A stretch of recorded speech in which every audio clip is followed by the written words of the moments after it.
Alright, so for the past week, I have been playing through Roguelands, and it has been super duper fun. So basically, the concept of this mod is that it entirely removes the whole story progression, normal stuff that you do, and instead you're put into a roguelike, which I think is super duper cool. We've never really had a mod that does this, but I've always had interest in roguelikes before, and I have a lot of knowledge about BL2, so it's perfect for me because it is a game genre I'm interested in alongside a game that I'm really good at this point. So putting the two together just feels really, really good. You start out in a first difficulty in this mod where you are ported into a map with custom boundaries and stuff so that you are forced to stay in one mobbing section of a map usually. You do this 3 times. There are hidden vault symbols that drop relics, there are pedestals that drops gemstone weapons, and then after that you can go to a mini boss fight where you can find little targets to shoot at, and then after you shoot them all, you can get a couple of purple items guaranteed. There are chests spread across all the maps. After that, you can go to a boss wave for your 5th wave, and then after killing that boss, you are presented with a present that gives 3 unique items per kill, and then you repeat that one more time, and then after you do that, you are presented with a loot room where you can go ahead and open a golden chest for 100 iridium a pop, and you get guaranteed legendaries from that chest, which it can be either super nice or kind of troll. Kind of just depends if you get a javelin or a bunny or a cradle or something like that, really. And after that, you are presented with a raid boss fight.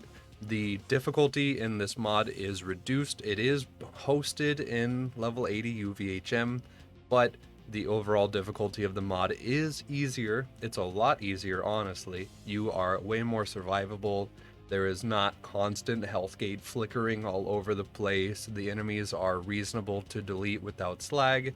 Slag is only a 50% debuff instead of a like 200, 300% debuff, which is what it normally is in UVHM. So you really don't need to use it, but it is nice to have, and it just feels super duper good. And then after you do defeat your raid boss, you are shown a puzzle room, which can consist of squid games. It can consist of finding Bud Stallion amongst a bunch of fake Bud Stallions. It can consist of just going down a little interesting parkour map.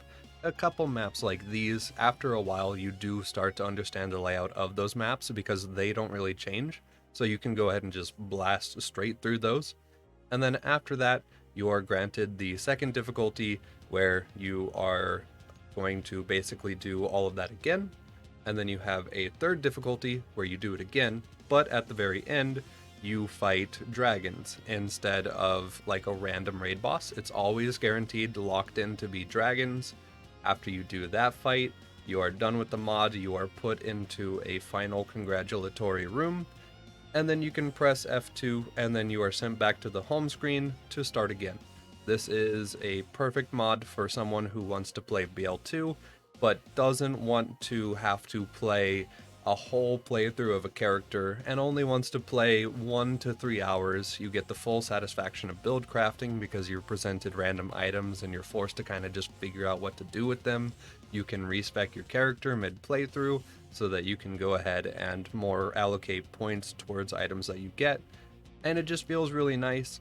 There are a couple troll things. There are custom walls placed, so sometimes you go to throw a grenade while you're turning around, you find out there was a wall behind you, now you have a grenade at your feet.